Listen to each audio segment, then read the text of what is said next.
Praise the lord. పునరుద్ధానుడైన యేసుక్రీస్తు నామంలో మీ అందరికీ నా శుభాభివందనాలండి. బాగున్నారా? యేసయ్య మీ అందరినీ ఆశీర్వదించును గాక. ఆమెన్. అనుదిన వాత్సల్యత అను నేటి వాక్య ధ్యానాన్ని ఈ ఉదయకాలము ధ్యానించుకుందాం రండి. పరిశుద్ధ బైబిల్ గ్రంథములో దానియేలు గ్రంథము 11వ అధ్యాయము 32వ వాక్య భాగంలో 2వ లైను నేను చదువుతాను. వీలైతే బైబిల్ తెరిచి వాక్యాన్ని గమనించండి. అయితే తమ దేవుణ్ణి ఎరుగువారు బలము కలిగి గొప్ప కార్యములు చేసెదరు. యేసయ్యకి మహిమ కలుగును గాక.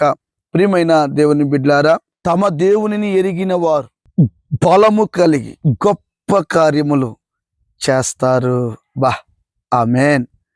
దేవుని బిడ్లారా, ఈ ఉదయకాలం చక్కటి మాటతో నా ప్రభు నీ ముందుకొచ్చాడు, నీతో మాట్లాడుతున్నాడు. బిడ్డ, ఒకసారి కుటుంబ సభ్యులారా, ప్రియమైన తల్లి తండ్రి, యవన బిడ్డలారా, ఈ మాటలు కాస్త ఆలకించండి అమ్మా.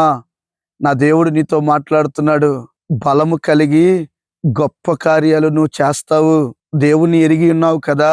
ఒక రాజకీయ నాయకుని ఎరిగి ఉన్నవాడు అంటాడు, ఏంట్రా ఈ గల్లీలో ఏం మాట్లాడుతున్నావు? నేనెవరినో తెలుసా? ఎమ్మెల్యే గారు మా అన్నగారు. నేనెవరినో తెలుసా? సీఎంకి మేనల్లుడిని. నేనెవరినో తెలుసా? డాక్టర్కి పెద్ద అల్లుడిని. నేనెవరినో తెలుసా? ఈ గ్రామ ప్రెసిడెంట్కు అల్లుడిని. నేనెవరినో తెలుసా? 1000 ఎకరాలకు భూస్వామిని అన్నట్లుగా అక్కడక్కడ గొప్పవారు పెద్దవారు మాట్లాడుతుంటే మనం వింటూ ఉంటాం కదండి. కానీ ఆ మాటలు విన్నప్పుడు కాస్త మన గుండెల్లో భయము, బెదురు, వణుకు పుడుతూ ఉంటుంది. జీవము లేని వాటికే నరాలాడుతున్న నరుడిని బలాన్ని చూసుకొని అంతగా ప్రజలు మాట్లాడుతుంటే నువ్వు ఎలా మౌనంగా ఉండగలుగుతున్నావు? దేవుని బిడ్డ, నా దేవుడెవరు? నా దేవుడెవరో నీకు తెలుసా? మొదట ఆయన నోటి మాటతో ఈ భూమికి పునాది వేశాడే, మర్చిపోయావా? ఆకాశ నక్షత్రాలు కలుగునుగా కంటే కలిగాయి, మర్చిపోయావా? నా దేవుడెవరు? ఈ భూమి మీద ఉన్న సమస్త భూజంతువులను, సకల నదులను, సమస్తమును చేసినవాడు. ఇంత ఆహ్లాదకరమైన ఈ భూ ప్రపంచంలో ఎన్నెన్నో వింత విచిత్రాలు చేశాడే. ఆయన ఎవరో నువ్వు ఎరిగి ఉన్నావా? ఎందుకు మౌనంగా ఉన్నావు?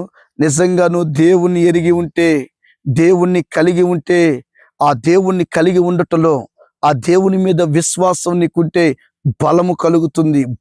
బలం నీ దేవుని బట్టి నీకేం కలుగుతుందంట? బలము కలుగుతుందంట. బిడ్లారా, ఎందుకు అధైర్యపడుతున్నావు? ఈ ఉదయకాలం నీతోనే సూటిగా మాట్లాడుతున్నాడు. బలము కలిగి గొప్ప కార్యాలు చేస్తారు. ఎగ్జాంపుల్ మీకు ఒక విషయం చెప్పనా? చిన్నవాడు దావీదు సింహాన్ని చీల్చి అవతల పడేశాడు. చిన్నోడు దావీదు ఎలుకబంటును చీల్చి అవతల పడేశాడు. శాంసోను ఒక సింహాన్ని చీల్చేశాడు. ఒకటా రెండా? దానియేలు ఎన్నో సింహాలు గృహంలో ఉన్న మౌనంగా ఉన్నాడు. ఏమైనా చేయగలిగినయా? దానియేలును చూస్తే సింహాలు గజగజ వణికిపోయాయి. దేవుని బిడ్డ, నువ్వు దేవుణ్ణి ఎరిగి ఉంటే బలము కలిగి గొప్ప కార్యాలు నువ్వు చేస్తావు. ఎందుకు అల్ప విశ్వాసం? ఎందుకు అధైర్యపడుతూ ఉన్నావు? కాదు, ధైర్యంగా ఉండు. యేసయ్య నీ పట్ల ఒక గొప్ప కార్యాలు జరిగించునుగాక. నీవే దేవుని మహత్కార్యాలు చేయుదువుగాక. అది అపోస్తుల కార్యము 3వ అధ్యాయంలో ఒక సంగతిని నేను మీకు జ్ఞాపకం చేస్తాను. ఎంత అద్భుతంగా ఉంటుందో మీరు ఆలోచించండి. అది ప్రార్థనా సమయం. పేతురు, యోహాను గారు మందిర దేవాలయానికి పైకి వెళ్తూ ఉన్నారు. అక్కడే కింద ఒక పుట్టినది మొదలుకొని కుంటోడు.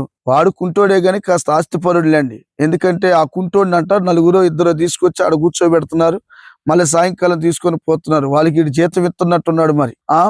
అయితే పేతురు, యోహాను గారు వెళుతూ ఉన్నప్పుడు వారి అంగీలను చూసి, వారి వస్త్రాలను చూసి, అబ్బా, ఈ రోజు నా పంట పండింది, వీళ్ళు బాగా డబ్బిస్తారేమో అనుకున్నారు. మొత్తం మీద పేతురు, యోహాను గారు ఎదురుగా రాగానే, అయ్యా, భిక్షాటన చేసుకునేవాడిని, కాస్త కనికరించండి బాబు అన్నారు. ఒక్కసారి పేతురు, యోహాను చూసి, నాయనా, మమ్మల్ని చూసి ఆస్తుంది అనుకుంటున్నావేమో.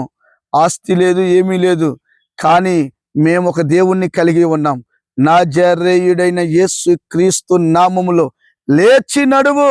ఆమేన్. వెండి బంగారములు మా యొద్ద లేవు నాయనా, యేసు నామములో మాకు కలిగి ఉన్నది, మేము యేసు నామం కలిగి ఉన్నాం, ఆ నామములో లేచి నడు. ఇదేంటండి ఆశ్చర్యం?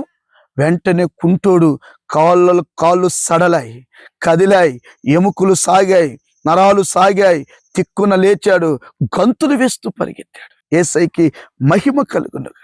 పామరులండి. పేతురు, యోహోను బలము, దేవుని నామాన్ని బట్టి బలం, గొప్ప కార్యాలు ఆ కుంటోడికి చేశారు. ఈ వాక్యం వింటున్న నీ జీవితంలో కూడా ఎందుకు ఏడుస్తున్నావు, ఎందుకు బాధపడుతున్నావు, ఎందుకు దేవుణ్ణి నమ్ముకున్నాక నా దరిద్రమైన స్థితి ఇలానే ఉంది, మారటం లేదని వేదన పడుతున్నావా తల్లి? ఇది మొదలుకొని యేసు నామంలో ప్రార్థన చేయి. యేసు నామాన్ని నీ పెదవులు, నాలుక ద్వారా ఉచ్చరించు. యేసు నామంలో దురాత్మలు వెళ్ళిపోతాయి. యేసు నామంలో ఇదిగో ఈ ఇక్కడున్న ఈవిల్ స్పిరిట్ వెళ్ళిపోతాయి.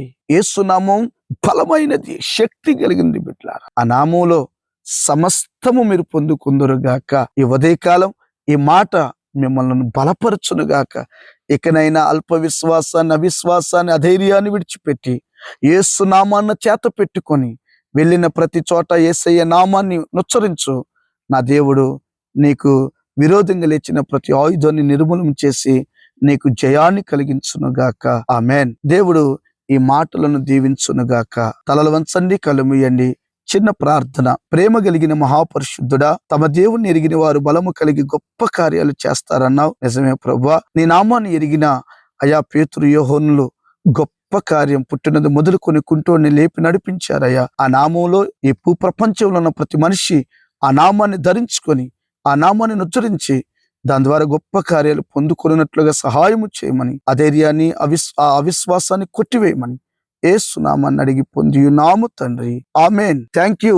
God bless you. ప్రియమైన దేవుని బిడ్డలారా, దేవుడు మీ అందరిని ఆశీర్వదించును గాక. ఒక చిన్న రిక్వెస్ట్, ఈ దైవ వర్తమానాలు వింటున్న మీరు ఆత్మలో బలపరచబడండి. మీ బంధువులకి, స్నేహితులకు, శ్రేయాభిలాషులకు, అనేకులకు షేర్ చేయండి.